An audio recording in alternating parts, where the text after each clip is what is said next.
नमस्कार। Last chapter में हमने कंप्लीट किया मनु एंड आज हम स्टार्ट करेंगे कौटिल्य। ये थिंकर है और थिंकर्स जो होते हैं, कुछ थिंकर्स सिमिलर हैं। आप जब इनको पढ़ेंगे तो बड़ा कंफ्यूज रहेंगे कि ये पिछले चैप्टर में भी था और इसमें भी है, पर बेसिकली कुछ बेसिक डिफरेंस इनमें है। वो तब आपको समझ में आएंगे जब आप किताब कॉपी को लेकर के उसको रीडिंग करने की कोशिश करेंगे। आज हम बात करते हैं कौटिल्य की। कौटिल्य का पूरा जो नाम था वो था विष्णुगुप्त कौटिल्य। ऐसा माना जाता है कि विष्णुगुप्त कौटिल्य और चाणक्य दोनों एक ही व्यक्ति थे। जिन लोगों ने हिस्ट्री पढ़ी है वो सब जानते होंगे कि कौटिल्य और विष्णुगुप्त दोनों एक ही हैं या नहीं है। बी एस अल्टर ने माना है कि कौटिल्य का जो काल है और जो अर्थशास्त्र की रचना है वो सिमिलर है। कौटिल्य का काल लगभग 400 से 300 वर्ष ईसा पूर्व निर्धारित किया है। कौटिल्य का जन्म स्थान के बारे में कोई बहुत बड़े फैक्ट हमें नहीं मिलते हैं, इसलिए इसके बारे में मैं आपको कुछ नहीं बता सकती। किंतु ऐसा माना जाता है कि मगध जो साम्राज्य था उसमें नंद वंश के महानंद का राज्य था। ये स्पष्ट नहीं है कि कौटिल्य ने मगध की ओर प्रस्थान किया था या अपने ज्ञान का प्रसार करने के लिए वो उधर घूमने गए थे, यह हम नहीं बता सकते हैं। परंतु वो एक दृढ़ निश्चयी और अक्षुण इच्छा शक्ति वाला व्यक्तित्व रहे हैं। तो ऐसा माना जाता है कि महानंद का जो महामंत्री षटकार महानंद से किसी कारण से बड़ा रुष्ट था और किसी ऐसे व्यक्ति की खोज में था। महामंत्री जो था, ठीक है, वो किसी ऐसे व्यक्ति की तलाश में था जो नंदवंश का अंत कर दे। उसी समय उनकी जो मुलाकात है वो कौटिल्य से हो जाती है और कौटिल्य को देखने के बाद में वो समझ जाते हैं कि यही वो व्यक्ति है जो नंदवंश का अंत कर सकता है। तो उन्होंने कौटिल्य को अपने साथ में शामिल किया और एक समारोह में वो लेके गए उनको साथ में। उनको ले जाने के बाद में ऐसा हुआ कि वो जो ब्राह्मण व्यक्ति है, मतलब जो कौटिल्य है, वो अपनी राजा के सामने बैठे थे, तो राजा को वो चीज़ पसंद नहीं आई और राजा ने उनका अपमान कर दिया। उस अपमान की एवज में कौटिल्य ने कसम खाई कि जब तक मैं इस वंश का अंत नहीं कर दूंगा मैं अपनी चोटी नहीं बांधूंगा।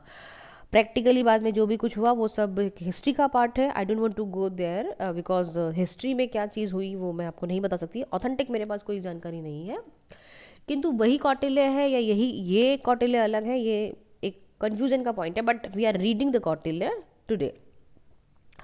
कौटिल्य ने अर्थशास्त्र की संरचना की और अर्थशास्त्र जो है वो इकोनॉमिक्स का पर्यायवाची बिल्कुल भी नहीं है।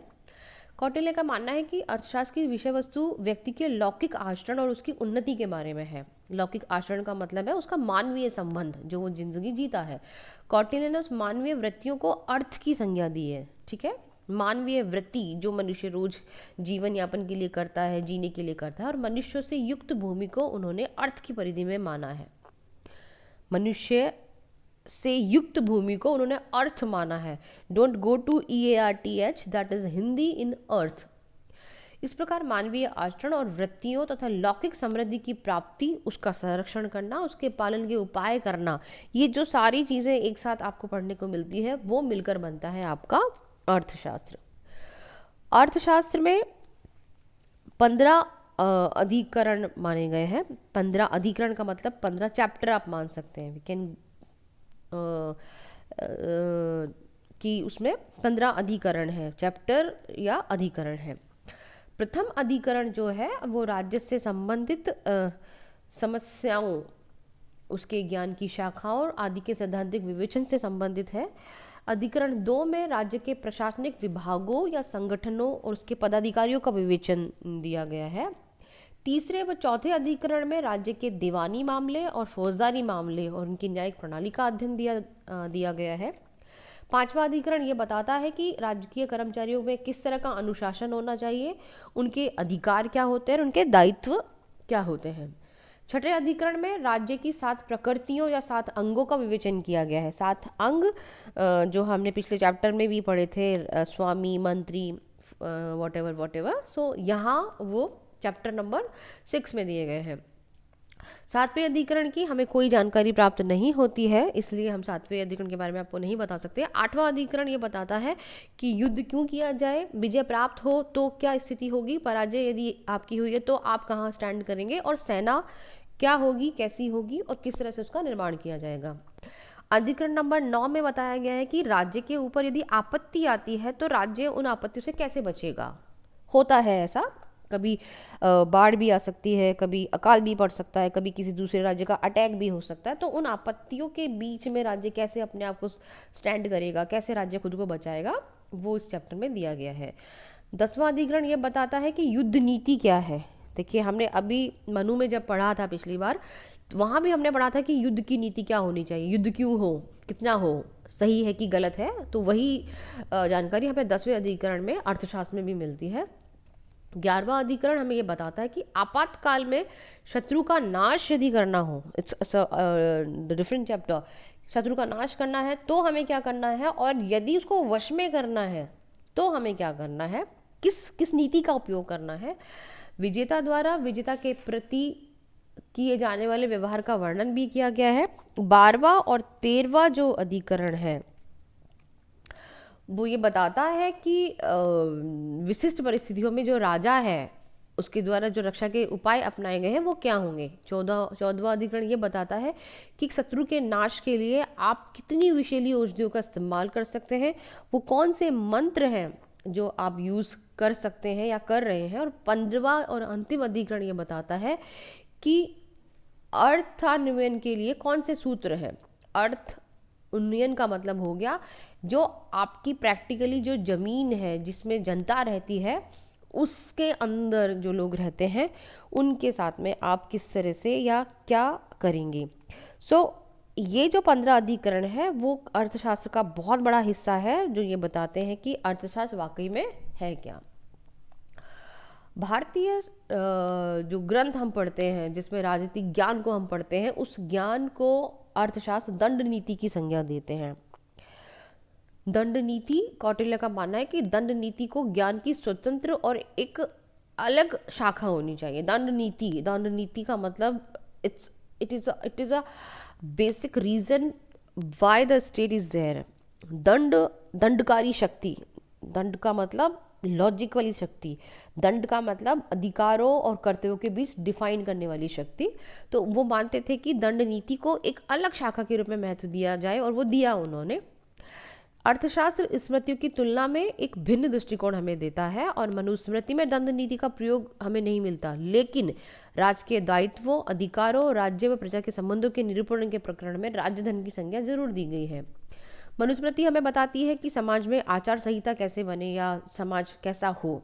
जब हम पढ़ते हैं तो वहाँ देखते हैं कि राजा कैसा हो, आपका समाज कैसा हो, ब्राह्मण के कर्तव्य क्या हो।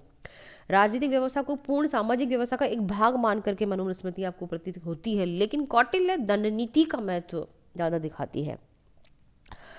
कौटिल्य की जो अर्थशास्त्र नीति है उसमें 4 शाखाओं का चित्रण किया गया है: त्रयी, वार्ता, आन्वीक्षिकी और दंड नीति। देखिए, ये चीज़ हमने मनु में भी स्टडी किया था, मैंने आपको बताया भी था, त्रयी, वार्ता, आन्वीक्षिकी और दंड नीति। पर हमने जब लास्ट क्लास में मनु में पढ़ा तो हमने इसका डिटेल्स नहीं पढ़ा था। Today I am telling you that what is the difference between the त्रयी, वार्ता, आन्वीक्षिकी एंड द दंड नीति। ज्ञान की जितनी भी जो भी शाखाएं हैं उनको कौटिल्य ने विद्या का नाम दिया है। ज्ञान की जितनी भी शाखाएं हैं उनको, अब देखिए, ज्ञान की शाखा का मतलब है ज्ञान तो ज्ञान होता है लेकिन उसकी शाखाएं अलग हो सकती है। You can go to the scientifical method. आप अर्थशास्त्र को पैसे के लिए पढ़ सकते हैं, आप अर्थशास्त्र को राजनीति समझने के लिए पढ़ सकते हैं, आप अर्थशास्त्र को सामाजिक व्यवस्था समझने के लिए पढ़ सकते हैं। तो जितनी भी दृष्टिकोण हैं आपके वो सब अलग अलग हैं और वो जो अलग अलग दृष्टिकोण हैं वो विद्या के रूप में है। वो जो दृष्टिकोण है वो विद्या है। कौटिल्य ये मानते हैं कि अनुचित्व, अकर्तव्य का ज्ञान होता है। हम क्या सही कर रहे हैं, क्या गलत कर रहे हैं, हम क्या अच्छा कर रहे हैं, क्या बुरा कर रहे हैं। तो ये जो ज्ञान है, कर्तव्य और अकर्तव्य जो है, उसको हम विद्या कह सकते हैं। अर्थशास्त्र के अनुसार त्रयी जो है, पहली जो शाखा है त्रयी, उसमें कौटिल्य ने वेद और वेदों के अंगों के ज्ञान को शामिल किया है, नैतिक व आध्यात्मिक विषयों को सम्मिलित किया है, सामाजिक और सामाजिक विषयों को भी इसमें शामिल किया गया है। ये त्रयी शाखा है, द फर्स्ट त्रयी। दूसरी शाखा, मतलब पहली जो शाखा है त्रयी को जब हम देखते हैं तो इसका मतलब ये है कि नैतिक और आध्यात्मिक और पारलौकिक जितने भी विषय हैं उन सब का संबंध आपकी त्रयी शिक्षा है, त्रयी शिक्षा से, त्रयी विद्या से है। त्रयी के बाद आती है वार्ता। वार्ता बेसिकली आपके व्यापार से संबंधित शिक्षा है या व्यापार से संबंधित शाखा है, जिसमें आप खेती, पशुपालन, इंडस्ट्री, उद्योग और ऐसे विषयों को शामिल करते हैं जिसके माध्यम से हम भौतिक उपलब्धियां या संपत्ति का अर्जन करते हैं। जब हम व्यापार करते हैं तो लाभ के लिए करते हैं, जब हम पशुपालन करते हैं तो लाभ के लिए करते हैं, जब हम किसी इंडस्ट्री में इन्वेस्ट करते हैं तो लाभ के लिए करते हैं। तो ये जो संपत्ति का अर्जन है वो आता है वार्ता में। और त्रयी और वार्ता के लिए जो प्रयत्न किए जाते हैं, देखिए त्रयी और वार्ता के लिए जो कोशिश की जाती है, जो तर्क वितर्क दिए जाते हैं, वो सब आता है आपका आन्वीक्षिकी में। हम सीधे व्यापार नहीं कर सकते, हमें व्यापार क्यों करना है उसके लिए लॉजिक होना ज़रूरी है।